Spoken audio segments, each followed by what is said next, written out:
Já pensou? Já sabe o que você vai perguntar? Bom, eu como apresentador já estou aqui confabulando nos meus neurônios por onde que eu começo, principalmente com o Reginaldo. Vou dar uma chance aqui para o padre, que é a primeira vez que ele está chegando. Mas o Reginaldo já posso botar ele na fogueira, que não é a primeira vez. Bem-vindo, Reginaldo, mais uma vez. Obrigado, Lércio, pelo convite para participar do programa, viu? Tudo bem? Tudo jóia, tudo ótimo. Tranquilo, né? Tranquilo. Sempre sorrindo, sempre simpático, sempre tranquilo. E o padre, bem-vindo, padre, sua bênção. Deus abençoe, Laércio, Deus abençoe todo o povo de Deus, né? O Reginaldo aqui presente, é uma alegria estar aqui. O padre Alessandro, paróquia Beato José de Anchieta, 2 aninhos de padre, padre? 2 anos, 2 meses de padre, então estou ainda como uma criança, gatinhando, né? Mas é muita alegria, né? Cheio de borracha para queimar, então. Cheio de borrachas para queimar, a graça de Deus e servir o povo com alegria. Graças a Deus, que beleza. Hoje nós temos aqui no programa o tema traição. Traição. É um tema complicadíssimo, mas o Reginaldo envolve toda essa realidade humana, né?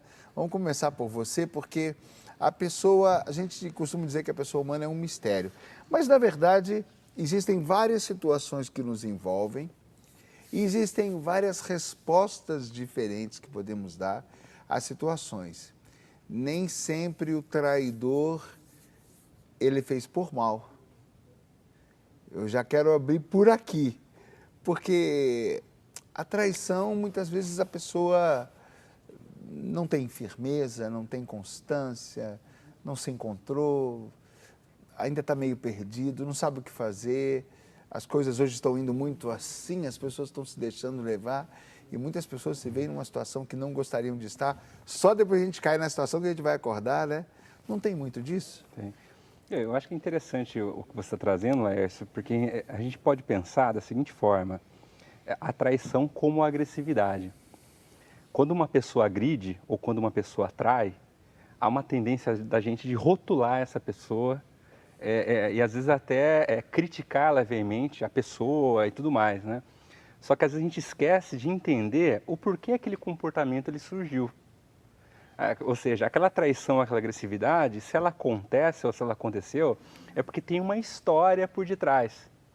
Então, antes da gente rotular essa pessoa, ou marginalizar essa pessoa, ou julgar essa pessoa, é importante sempre a gente avaliar e entender esse histórico de vida dessa pessoa, para saber o que aconteceu para ter esse ato de traição, esse ato agressivo, né?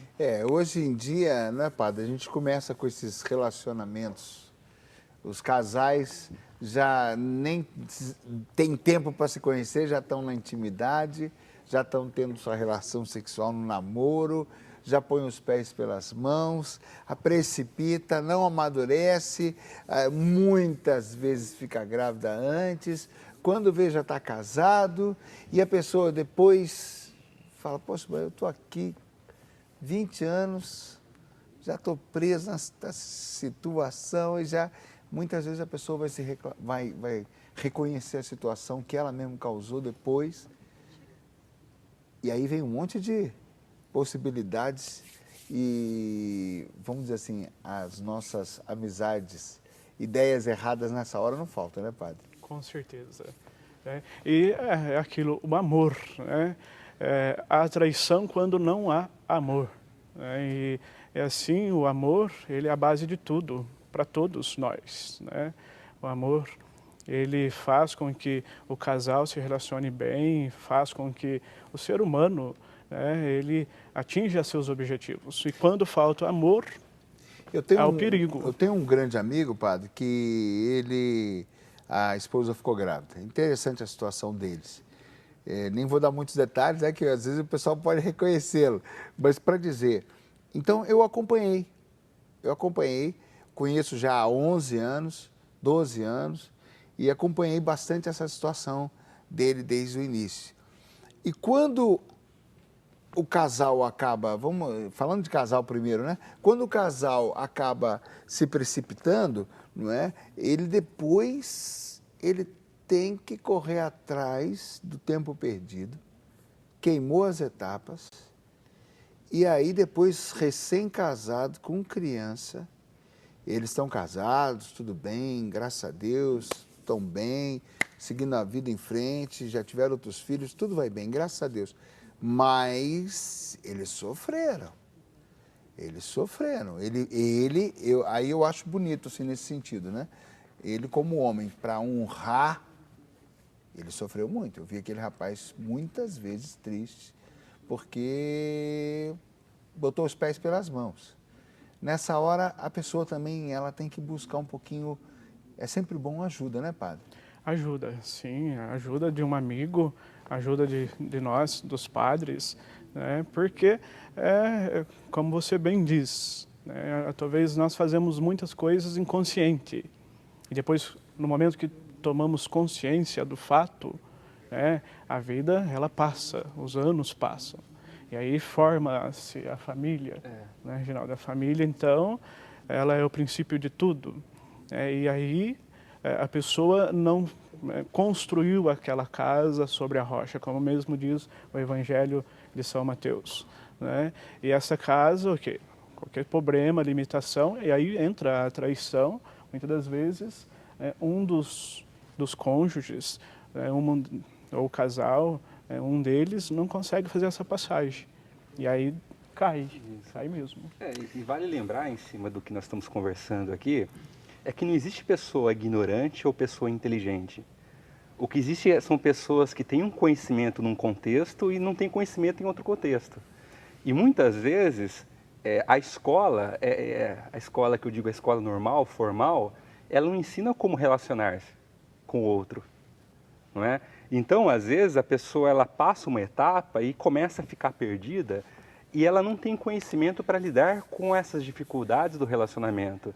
E aí, nesse sentido, vale a orientação de um padre, uma orientação de uma igreja, a orientação de uma pessoa mais experiente, de um pai, de um amigo mais... De um avô. Exatamente, e até de um psicólogo mesmo. Eu tenho um pai que chegou para um outro amigo meu, que engravidou a namorada, e aí ele falou, pai, fulana está grávida. Ele falou, muito bem, agora você já comeu a fruta, agora você vai chupar o caroço. Achei bacana. E fez ele honrar. Mas já que você está falando dessa situação, Reginaldo, o que a gente chama de etapa? A etapa, ela nesse caso do conhecimento e da relação, ela tem as suas características próprias de, vamos dizer, de crescer o conhecimento, crescer a confiança e acabar entregando um pouco mais dos seus tesouros. A gente não consegue pular as etapas. Nós precisamos de um passo após o outro.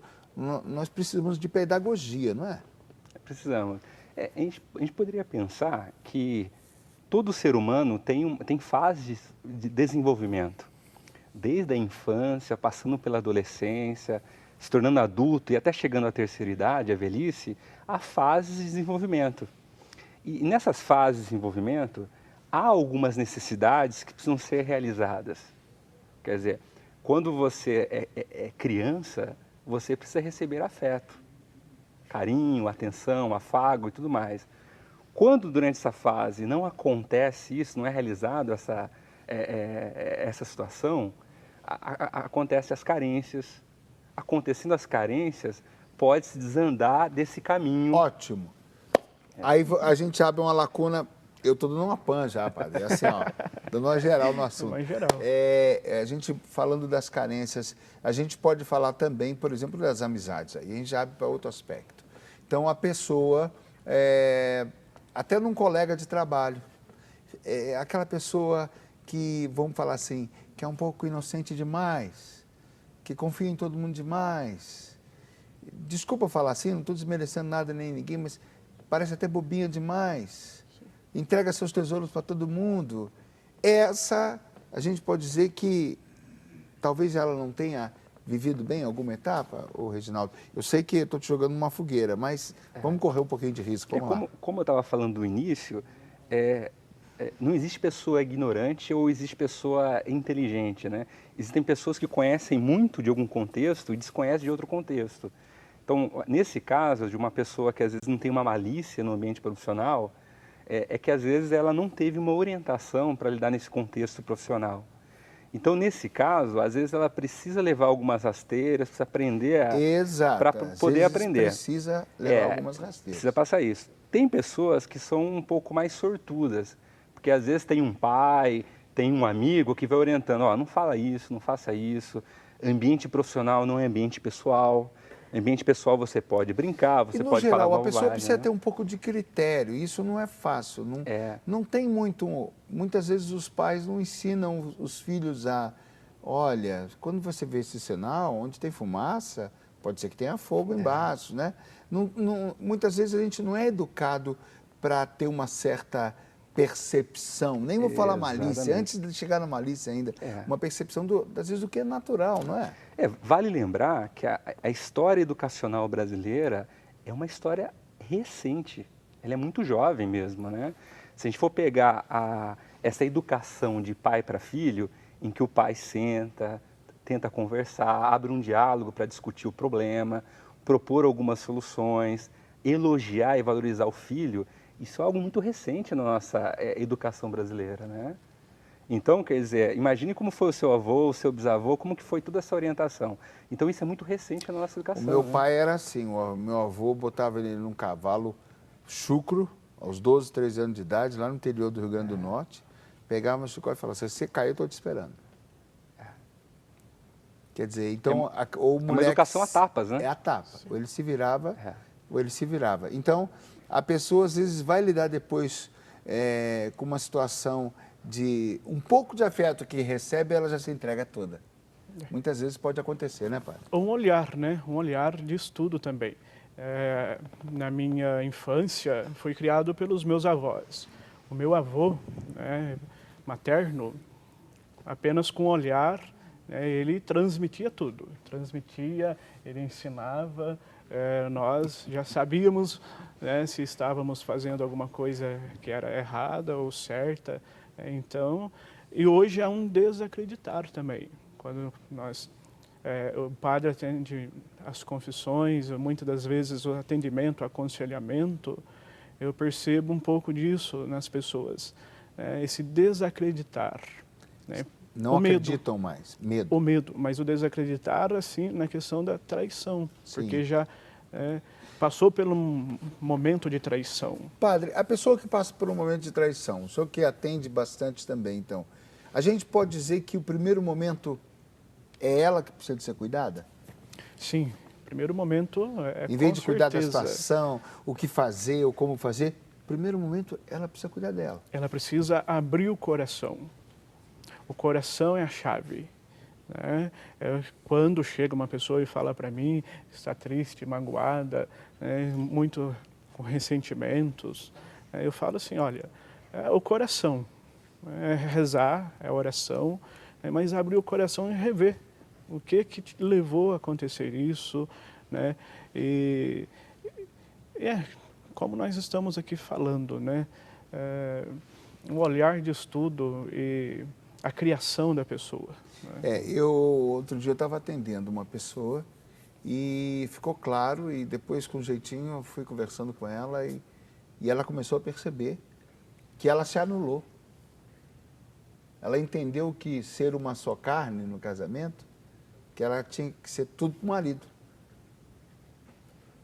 E aí ficou aquela pergunta, até onde o seu marido não sentiu falta da sua postura, da sua opinião, até da sua contradição, né? Até da sua, às vezes, forçada de barra, não é? Porque a gente precisa, na relação, não é, Reginaldo? Você, como psicólogo, você pode nos falar na relação, a gente precisa do polo positivo e do polo negativo. Isso. A gente, muitas vezes, precisa de ser colocado contra a parede e ser contrariado para a gente até se sentir amado. Isso. É bacana o que você está falando, Laércio, porque a gente tem que pensar um pouquinho nesse caso aí, que a qualidade de relacionamento tem uma variável muito interessante, que é a questão do equilíbrio de forças. Não é? Se o marido dá uma opinião, a esposa também dá uma opinião. Não é? Se o marido se posiciona, às vezes a esposa se posiciona. Ora, um vai para dançar, porque o homem gosta mais de dançar, ora vai para a casa dos familiares da esposa, porque gosta. Então há esse equilíbrio de forças. E para ter esse equilíbrio de forças, a gente tem que pensar num conceito na psicologia que nós chamamos de assertividade. O que é assertividade? Assertividade é eu me posicionar de uma maneira educada, sem ofender o outro. A gente pode falar que é isso que as pessoas falam da verdadeira amizade, né? O pessoal fala que o verdadeiro amigo não é aquele que passa a mão na cabeça em tudo, mas é aquele que sabe chegar na hora certa e falar, olha aqui, ô seu cabo safado, você está errando nisso. E se colocar com energia, às vezes, contra você, numa situação que você precisa... Depois você fica bravo, mas depois você vai reconhecer, nossa, esse cara me fez um bem. Exatamente. Ele está preocupado com o meu bem, não estou preocupado em me agradar. Exatamente. Isso seria ser autêntico, né? Exatamente, ser autêntico. E a gente tem que lembrar também, Laércio, é que a nossa história cultural familiar é uma história muito forte, enraizada, é uma história machista, né, em que o homem, ele podia, muito tempo atrás, se posicionar, às vezes ele era muito vaidoso, narcisista, e a mulher ela era obrigada a ser submissa na relação. Então, você comentou desse caso aí, dessa pessoa, né? Mas a gente percebe aí, gerações anteriores, que muitas mulheres sofreram, porque elas tinham que ficar caladas na relação entre marido e mulher. Não é? Então, hoje, eu acho que está acontecendo uma mudança em que a mulher está tendo independência, ela está se posicionando no mercado de trabalho, ela está se posicionando em casa. Não é? Hoje, às vezes, tem mulher que recebe um salário melhor do que o do homem. Do que o esposo, né? Então, o que está acontecendo é que hoje ela consegue se posicionar, ela consegue se valorizar.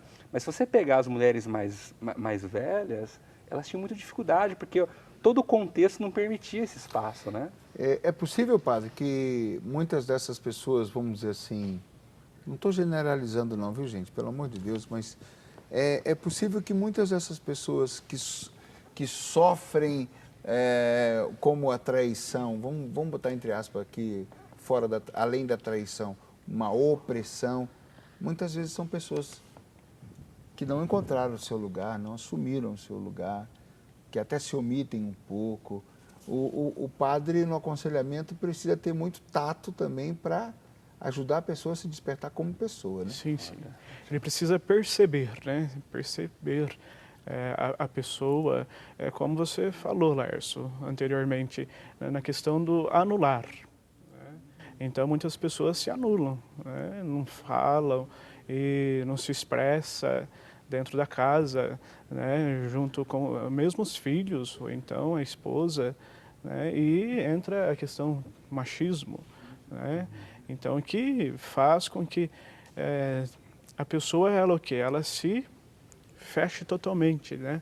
Ela entra num casulo, né? E ali ela não responde ao amor. Né? E quando ela não responde ao amor, ali o esposo ou a própria esposa, né? Eles buscam... Se a gente colocar o amor a outros... nível cristão, a gente pode pegar uns exemplos bem cruéis de nosso Sim. Senhor, por exemplo, botando Pedro na contra a parede, você me ama mesmo? 3 vezes, você me ama, Pedro. Mas e a vergonha que Pedro, o mico que ele teve que pagar ali, situação diante de todos, todo mundo sabendo, ele fugiu da situação, ele correu, ele mentiu, traiu, deu as costas e saiu correndo, e foi chorar longe. Longe, para ninguém né? ver. Para ninguém ver, mas ficou público a situação, e quando nosso Senhor, então o amor ele exige um pouco disso. Vamos lá. Você ama mesmo? Então vamos lá. Qual é a sua parte? Até onde você vai? Tem que fazer a sua parte. Sim, sim, sem dúvidas. Até onde você vai servir, né? Até onde você vai levar a sua história, até onde você vai escrever, continuar escrevendo a sua história, né? E não lesando as outras pessoas, não sendo infiéis. Eu acho que a primeira traição que acontece, às vezes, é consigo mesmo, né? Consigo mesmo. A pessoa ela tem alguns valores e ela não consegue manter esses valores, não consegue seguir a risca esses valores. Então, é interessante pensar no contexto da traição, porque a traição não é só conjugal. A traição é consigo mesmo, a traição ela tem vários contextos, mas acho que ela se inicia por você mesmo, pelos seus valores. O quanto você luta pelos seus valores? A gente fala bastante aqui, padre, o Reginaldo já veio outras vezes, ele falando isso está me recordando, a gente fala bastante aqui dessa ajuda que as pessoas não vão buscar. Né? Então, por exemplo, ele tá falando da pessoa trair-se a si mesma. Então, o marido está ali na corda bamba, quase já traindo, insatisfeito com a esposa e não tem coragem de falar. Insatisfeito com o casamento, não tem coragem de admitir. Insatisfeito com a situação financeira, insatisfeito com os filhos que já tem, porque não tem domínio, enfim, ele já está ali pronto para virar as costas e sair, mas não tem coragem de buscar ajuda. Acho que os homens, eu acho que é mais difícil ainda, né, Reginaldo? Pela sociedade machista, como você citou. E a gente comenta aqui muito isso, padre, que eu comento, né, como é bom esse programa nesse sentido, porque a gente coloca padre, coloca psicólogo, psicopedagogo, as pessoas para ficar claro para quem está em casa que hoje se tem instrumentos para a gente buscar ajuda. A gente não precisa ficar à deriva. Nós temos uma missa, tem uma missa na minha paróquia, que é outro padre que celebra, o padre Rogério. Essa missa é quinta-feira, nas quintas-feiras. E eu dou atendimento das 18 até as 20, 30, 21 horas. Mas é muitos casos, muitas pessoas vêm, de várias cidades da região, e a gente percebe muito essa questão, né? Assim, muitos estão ali, né, porque foram à missa, assistiram à pregação do padre, e depois, então, eles avaliaram a sua vida, né, e viram que, né, puderam perceber, analisar que perderam um pouco do tempo, mas agora quer continuar. Perderam o fio da meada. Perderam o fio da meada, mas querem continuar. Então, é o quê? Pessoas que 30 anos que não entram na sala do padre, 35 anos, 20 anos, 15 anos, que não falam, não conversam com o padre, não se abre com ninguém. Não se abre com ninguém. Com ninguém. Isso. Com ninguém. Tem um ponto importante para ressaltar aqui, é que a gente vive numa cultura em que o homem, devido a muitas gerações, ele precisava ser o provedor da casa, né? Trazer o dinheiro, pagar as contas da casa, e a mulher ela ficava gerenciando o lar ali. E aí, nesse sentido, muitas vezes, o homem, entre aspas, ele tinha que ser o guerreiro. Ele tinha que lutar lá para trazer sustento para casa. E nesse ser guerreiro é comprado um papel, né? Ou seja, o guerreiro ele não pode dizer a fraqueza dele. O guerreiro não pode dizer que ele sofre, que ele tem dificuldade. O guerreiro ele tem que dizer sempre que ele vai dar conta, que ele vai resolver as coisas, né? Então, assim, são gerações e gerações de ser guerreiro. Hoje, acho que a mulher está pegando esse espaço de ser guerreira também, né? Até pela cultura que está se mudando. Mas é interessante que acontece que, imagine só, o avô era guerreiro e não falava os problemas dele. Passa a ideia para o pai que ele não pode passar os problemas dele. Passa para o filho que passar problema é coisa de fraco. Então, essas gerações, elas não vão à igreja falar que tem problema, que tem dificuldade afetiva, que sofre calado, né? Então, a gente vem de gerações dessa forma. E né? também é um psicólogo, né? Porque até bem pouco tempo atrás, ou para muita gente ainda, ir no psicólogo é coisa de maluco, né? Exato. Exatamente. Psicólogo e psiquiatra, né? Psiquiatra é maluco. E tem algumas redes de televisão que acabam fortalecendo essa ideia de que o psiquiatra e o psicólogo também é para loucos, né? Né? Principalmente ligado às novelas, assim. É interessante você ver os papéis de psicólogos e psiquiatras na novela. Sempre são papéis, assim, que... pejorativos. Exatamente. Acabam manchando um pouco a imagem do profissional. Sim. Acho que vale ressaltar um pouco isso para as pessoas, até mesmo para quebrar um pouquinho esse paradigma que as pessoas têm com o psiquiatra e com o psicólogo. Né? O que nós estamos tentando colocar para você aqui, meu irmão, você homem que está vendo e participando, você merece ser cuidado e bem cuidado e ser feliz, né? Vai buscar ajuda se for preciso. Interessante que na vida comunitária, eu vivi 20 anos na Canção Nova, e na Canção Nova eu tive essa oportunidade de ir a psicólogos, de ir até um atendimento mais sério, de ousar, e a gente treme. Mas vou ter que falar sobre isso, né? E realmente essa cultura não parece que é uma coisa antiga e não é. É muito recente, né? E eu sou das pessoas que ainda tem hora que me vejo machista e fico envergonhado, falando, mas eu ainda tenho isso? E a gente tem, né? A sociedade tem. Então, bom, somos humanos, graças a Deus, temos muito, somos diamantes, né? Temos muito a lapidar e crescer, mas a gente vai ficar gente boa cada vez mais. A gente vai para o intervalo e volta já já. Muito bem.